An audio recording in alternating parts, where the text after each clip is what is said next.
ప్రభునందు ప్రియాతి ప్రియమైనటువంటి ప్రేక్షకులందరికీ నిండారు వందనాలు.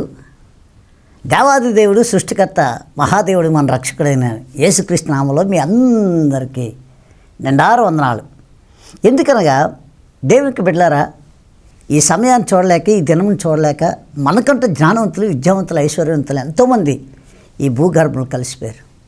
నిన్ను నన్ను మనందరినీ కూడా ఆ మహాదేవుడు మనల్ని ప్రేమించి ముఖాముఖిగా ఈ విధంగా దర్శించి దేవుని మహింపరిచే భాగ్యం ఉందే, ఎంత గొప్ప ధన్యతండి. ఎంత బాగా మనల్ని ప్రేమిస్తున్న దేవుడండి మన దేవుడు. కనుక ఈ సమయంలో కొద్దిసేపు జీవం గల దేవుని వాక్యాన్ని ధ్యానించుకుందాం. చూద్దాం. పరిశుద్ధ వేద గ్రంథంలో చాలామంది ఆంధ్రులు అట ఆరంభ శూరులట. ఆంధ్రులు అంటే ఆరంభ శూరులట. ఆరంభించేటప్పుడు ఎంత హడావుడి చేస్తారో, కానీ అది ముగింపులకు రారు.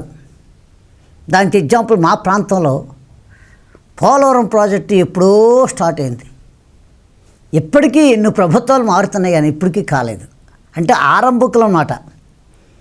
కాబట్టి బైబిల్లో ఏం చెప్తుంది, ఆ కొద్దిసేపు ఆ పరిశుద్ధ వేద గ్రంథాన్ని ధ్యానించుకుందాం.